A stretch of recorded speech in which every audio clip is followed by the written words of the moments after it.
ছেলে যদি পড়াশোনা না করে শুধু বদমাইশি করে বেড়ায়, খেলা করে বেড়ায়, তাহলে অবশ্যই ছেলেকে শাসন করুন, বকুন, মারবেন না, ডাঁটুন।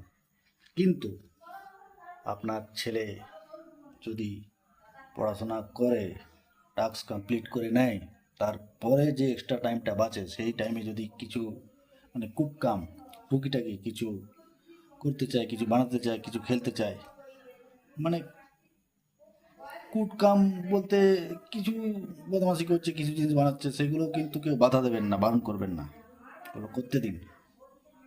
এগুলোই একটা সময় পর মানে আর্টের লেভেলটাকে বাড়িয়ে নিয়ে যায়, আর্টিস্ট হওয়ার স্বপ্ন দিকে মানে যায়।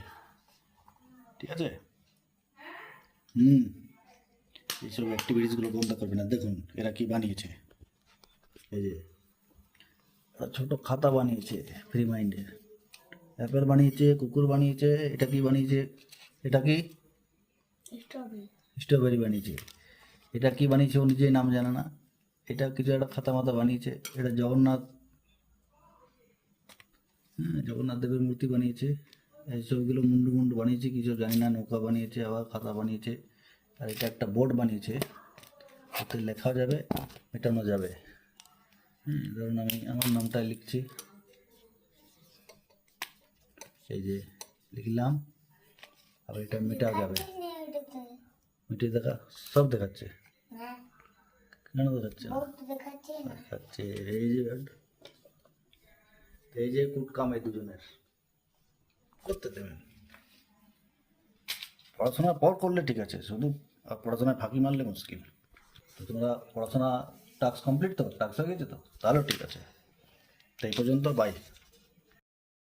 এই যে রিমাইন্ড এনআরএন ছোটো খাতা তৈরি করেছে এরা, বড় বড় ডায়েরি ফেলে। আমরা অনেক হাতে কাজ বানাতাম, উদ্যোগ বানাতাম, এখন বা আমাদেরকে কেউ বানিয়ে দিত, যদিও কেউ বানিয়ে দিত সেগুলো দেখে দেখে হয়তো শিখতাম, আমরা বানাতাম। কিন্তু এখনকার ছেলেদেরকে বানাতে হবে না, ওরাই আপনাকে শিখিয়ে দেবে বানিয়ে, এতটা এক্সপার্ট এরা। কি সুন্দর বানিয়েছে, এই কনসেপ্টগুলো আমাদের মাথায় তখন আসতোই না। ডায়েরি বলুন, খাতা বলুন, একটা বানিয়ে দিয়েছে, কেনার দরকার নেই। আর একটা খাতা বানিয়েছে, বোর্ড ফোর্ড যা পাচ্ছে তাই বানাচ্ছে, ভালো জিনিস। কিছু জিনিস নষ্ট হচ্ছে, খরচা হচ্ছে, কিন্তু খারাপ না, এগুলো করতে দেওয়া উচিত। ঠিক আছে? কিন্তু পড়াশোনা আগে মাস্ট, তারপর সব। ঠিক আছে?